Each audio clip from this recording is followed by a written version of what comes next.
Hello and welcome to Real Hi-Fi Help. This is a very exciting video. It's about creating the best audio company. I'm going to turn this into two videos, and I hope that all companies, audio companies in the world will get to see this, because they need to get, I would say the market needs to get a closer connection to the customer to really understand what is going on, so they know what to improve on. And I hope they can take all of this in, that it provides them a lot of value. I'm basically giving a lot of the stuff that I've learned throughout the years, that I've heard from a lot of technicians, and just a lot of experiments that I've done by myself. I hope they can use this. I hope this can move the market, so we get just a much higher standard. So yeah, let's get into it. This is very exciting. So this is just what my opinion is, what an audio company needs to do in order to simply be the best. So number one, I feel that there's just so much gear on the market that's just okay and nice, with some few exceptions, like Macintosh, Past Labs, Aquaphase, stuff like that. That sounds cool. And then I feel that there's only around, this is just a circa guess from me, only around 5 to 10 brands in the crazy good category. And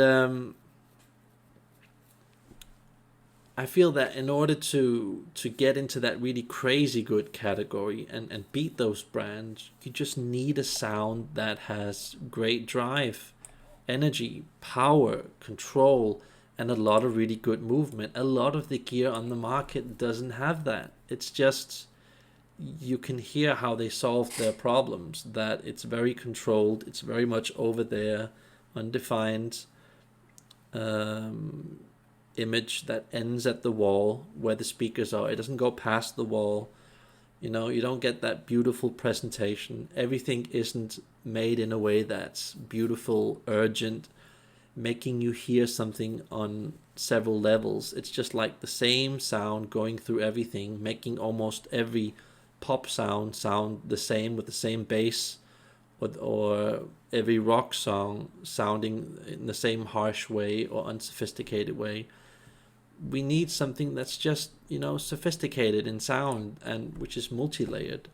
And that's why I usually think about brands like Negra, Spectral, and Audio Note. Those are like really good examples of brands that are really up there price-wise, quality-wise, and they're just really consistent by just making one good product after another. And I feel that we have to go away from compensation methods, making the sound boring, numb, and normalized. It's this normalization that we have in audio that really bothers me a lot. I hear it with a lot of lower gear and pretend hi-fi gear, that in order to prevent the sound from being harsh, they just take the treble and kind of cut it off at the top, and then they just make the bass a bit tight, and then they keep it all a tiny bit more in the middle, the sound. And this, in a way, is extremely nice. Sounds really good when you're going from gear that's very unorganized. But we want to get into like the really deep good sound. I mean, the crazy good sound. And we can't have all companies making the best sound in the world. It's just not really possible. Everybody has their own way, their own style, and so on. But I feel that still most brands need more urgency. It needs more relevancy. There's just too much stuff out there that sounds irrelevant. Like, who could care, Like, 50,000 for this, 100,000 for this, $200,000 for this. So much of that high-end gear just sounds horrible, and it's not always because it's built in a horrible way. Many times it's just a bad match or some other reason. But I would say that most of the times it's because it's built in a way where it suppresses noise, and it doesn't deal with it at the root like you're supposed to. And that many times it has to do with a really bad source and a really bad room, and all kinds of other things, you know. So yeah, if you're looking at this and you're a manufacturer, we want more detail, and we just don't want detail like dots on a map, you know. We want it 3D, so you can feel that when the guy plays the bass, you get like 10, 20, 30 gears of that bass doing a certain type of thing, you know. And we just don't want to just hear that the bass is there and then it's isolated from the other stuff, and then it's ending at the wall, and then it's linear. Linear sucks. Linear sucks when you've given your entire you know, pension or whatever that you've saved up. I mean, linear sounds good when you're moving from gear that has been in chaos. That suddenly sounds like the new natural for you. Perhaps. Depends on where you are with the gear, where you're coming from. But I used to like linear, you know. I used to like this cut out, dry detail, separated from everything, ending at the wall. But I just realized only when I went past that gear that, wow, that's not the real sound. That's not what it's supposed to sound like. That's just an illusion of good sound. So yeah, I want us to move away from this into like a new era of sound where players like Kondo, Audio Notes, Negra, Spectral, brands like that, we get into that type of sound, that crazy detail where there's just so much information you cannot get yourself to turn off the damn stereo. You know, you cannot move yourself. It's so, you know, you're so engrossed into the music. That's what sound is supposed to be like. Not nice, not cool, not okay, not hearing stuff in frequency and bits and pieces. That's how sound is supposed to be like. And I think that we can all get a lot closer to that with all the brands on the market. Even brands like AudioNote can up their game quite a bit, is my opinion. So I feel that we need to go back to the olden days where amps look like this. Just look at this. What a beautiful design. So few points. Everything is hardwired. There's no board. There's no multi-soldered points on the board. There's no plastic on the board. There's no vibration from the board. There's simply no boards here, you know. And this is what we used to do in the olden days. And this is, I think we need to go back to this, because you just get a more reactive, more real sound dealing with this, and you can get all the aspects of the structure. Let me just get into that. I think we've entered like a new era where there is a lot of detail available. We're able to tune into a lot of detail, but we're not really able to get very deep into the detail and get a lot of substance. I believe we can go a lot deeper if we get into this type of design. Class A triode amps, being 4, 8, 10, maybe 12 watts. Building some 2A3 tube designs, some 300B tube designs, some similar designs like that. That's what we need to get back to, you know. And 2A3 tubes, as I've been told by a friend, aren't really that expensive, which is good. So let's do something about this. Let's try and get into 2A3 tubes and make more 2A3 tubes from this, you know, from this type of design. We've been there probably like 70 years ago in this zone, and we almost had it figured out, but then we went over to like the surround receiver world that we're in now, where everything's just, there's just too much signal going on, taking us away from the purity of the sound. So yeah, that I think personally that's what we need to do. I would like to see every brand having a triode amplifier, doing their version of the triode amplifier, doing their version of a speaker. It could be an efficient speaker, it could be a low efficient speaker, whatever. I would like to see that. And yeah, just like following the steps of AudioNote, just not going with this usual 1 to 3 category out of 10 of quality parts. You know, I see this constantly on the market. 1 to 3. That's basically the quality of parts that we have in most of our designs on the market. We need to go up to 4, 5, 6, 7, 8, maybe even 9, 10. I mean, I know that 7, 8, 9, 10 is like ridiculously expensive, but we need to move away from this whole area of 1 to 3 quality of parts, because when you stay in that zone, you have to compensate seriously in order not to challenge the sound. When you're going up in class, you're challenging the sound.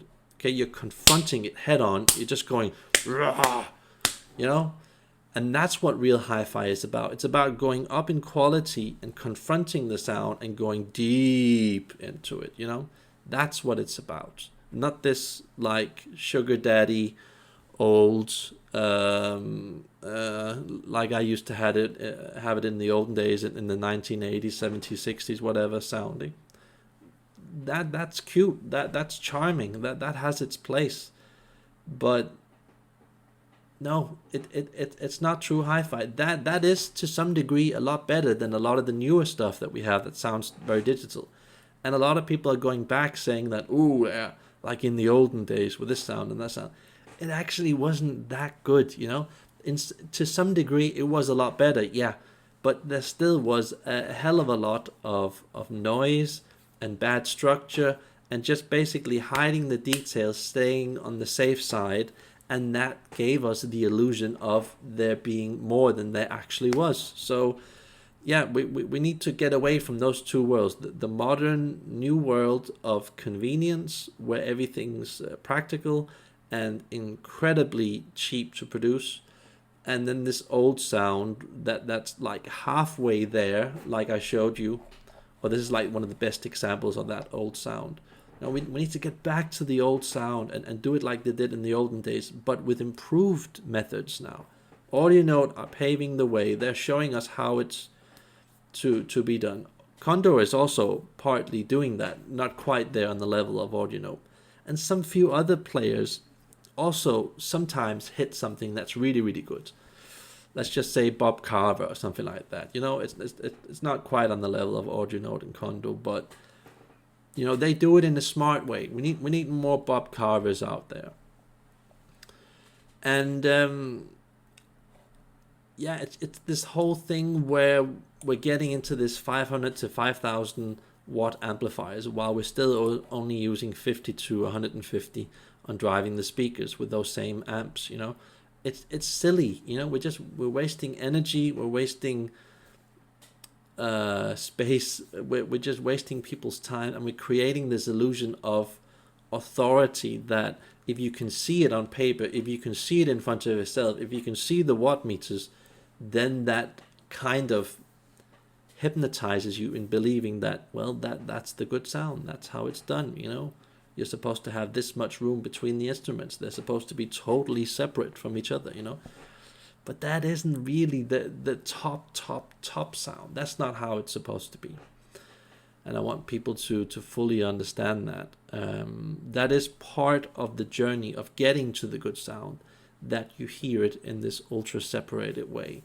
So yes, I just want the whole world to kind of get that. And yeah, and this whole world that we're in right now with the hi-fi market, the state of the hi-fi market, I think it belongs in the Apple, Google, Amazon world, where it just doesn't belong in like high quality hi-fi market. It belongs in the world of Sonos and all of these Bluetooth stuff. Fine, it's not really in the hi-fi market, even though technically it is.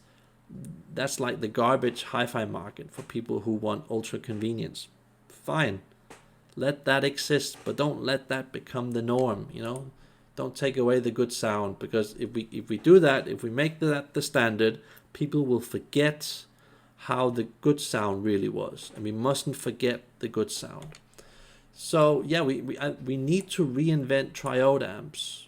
We need to skip all these normal metal parts and have some really, really good transformers. I'm talking much better than we're using nowadays. We need to learn from AudioNote how they're doing their transformers. We need to somehow create a standard that is close to that. They're just ridiculously much ahead compared to most companies outside. When you look specifically at the parts that they use are just crazy much better. So and of course there are always exceptions to the rule. There are some few custom companies that once in a while do some really, really good stuff. And yeah, a lot of this stuff that made triode tube amps good was because it was just built so badly. They were using metals that weren't really that good. Copper threads, connectors, all of these connecting bases where everything gets connected together to basic metal plates and stuff like that. We see this with a lot of do-it-yourself products. Just look at a Troels Grausen speaker design and look at where all the speaker cables meet at these like metal plates. You know, that's enough to totally to kill this out. But everybody's basically doing it. That's how they solve a problem, having these intermediary pieces of bad quality metal. We need to get away from that. So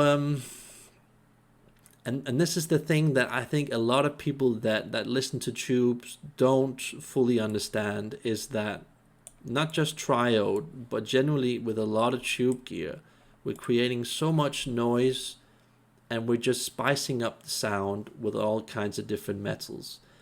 We need to control the noise. We need to get it at a much lower level and make it much more sophisticated so that we get a much more black background, a much better structure, and a much better firmness in the bass.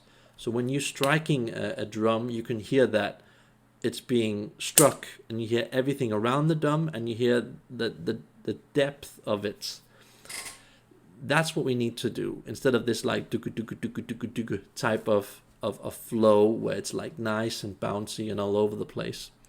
We need more of that. I've heard it a couple of times, and my God, did it just sound so much better than the usual standard of tubes and triode gear. So yeah, I think that this is what kind of happens. Noise. We have this when you have so much noise and you have bad metals, certain frequencies kind of pop out and bias the sound, so it can make it very human-like, very real, over romanticizing the sound and stuff like that, which easily happens with triode sound. So yeah, we just have to be careful of that happening. We really do. And we also kind of have to figure out using those weak amplifiers that only have like 4, 8, 10 watts on normal speakers. We have to make that somehow work on normal speakers. That's difficult. That's a whole other video in itself. But we need a triode sound that is less vague, unclear, and lacking in response. We don't want this over romanticized sound. It's nice to listen to for a short while, but after a while, having owned it for a while, you just know that this is biased sound. This is just taking from one end of the spectrum and putting it over to the other, so you get a certain highlight effect. And we don't want that. We want triode amps on a higher level than exists currently. And I feel that, you know, pod meters, fuse boxes, we need a higher standard of cable on it. We can't just use the usual 1 to 3 quality cable out of 10. You know, we need more of a 5 to 10 category of cables, and also pot meters and fuse boxes. They're generally pretty neglected in the hi-fi world. We think that, you know, they only have a function, but they actually send a lot of feedback to the system, affecting the sound, and it can make a huge difference. It can make a huge difference. Especially when you have good gear, then you notice that it can make a huge difference. And yeah, I think we should just try and get rid of all of this bad standard tube sound on the market. I'm talking about the standard tubes that come with most gear, even some of the really good gear. It makes sound numb, artificial, safe, harsh, and just not really relevant. You know, you just lose total interest in listening to music. That whole magical thing that mesmerizes you, you just lose it. And we need someone to figure that out, because there's probably only, like, this is just me guessing, like 100 people in the world that knows what every single tube sounds like and which tube is best, and we just don't have a clue. We need someone to categorize that and provide like a knowledge database. Perhaps there is someone. I haven't been able to find a sort of guide for that on the net. I know personally one guy that that knows what tubes are good, but you know, we need more guys like that guy. So yeah, we need more designs that are transformer coupled, where we don't have all of these small bits and pieces. We need solid transformers, like audio notes going from the preamp to the effect amp, power amp. We need that transfer coupling. We also need that in our power boxes. We need that in our LPSU boxes. We need yeah. We just need stuff like that, instead of playing it safe and negotiating a sound that is okay and overall nice. And like I said, you know, we have to skip the regular stuff like resistors, electrolytes, capacitors. This is like the ultimate dream in hi-fi, being able to make an amplifier or another unit in hi-fi, especially an amplifier, only consisting of transformers and tubes. If you could do that while skipping resistors, electrolytes, capacitors, if that's possible. I heard of a friend that to some degree was able to do that, and he said this was the most magical sound he had ever heard. And I would like that to be a reality.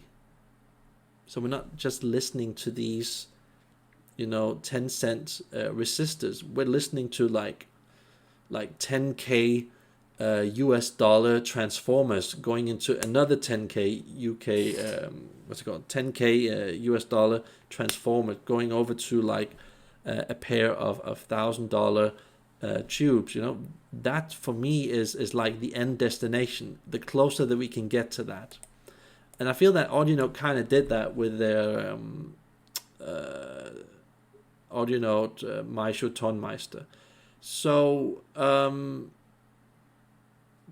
because when you look at the signal, how short it is on that particular amp, you'll notice that, wow, they really did like an artful job on this amplifier. They made it so short, and in order to make it that short, they had to put some crazy parts in it to create that type of sound. So we need more stuff like that, you know. We really need that. And we need to get away from standard shelf items. We need custom items. We can't have so much gear on the market that only has $100 to $2,000 of parts in it. Of course, I'm not taking into consideration the cabinet, the wages, all of this stuff, you know. One moment. Just my alarm. Typical. Just about to end the video. So it's a problem. It's a problem that we have to deal with. Money is a huge problem. And I feel that if we could get more equipment on the market that had 10 to 100K US dollars of parts in it, we would just enter like a new era of sound that's just so much more lush and natural, where we all are like, brainwashed to listening to music every day, and we can't escape our sound equipment. I've heard this, okay? I've heard this level of sound at friends' places. And I'm telling you, it's possible. It's difficult to make it work money-wise, but we need to get into that zone of really expensive components. So let me just end this video there, and on the next video I'll cover the other points, also really interesting points. So yeah, remember to like and subscribe and follow the other video.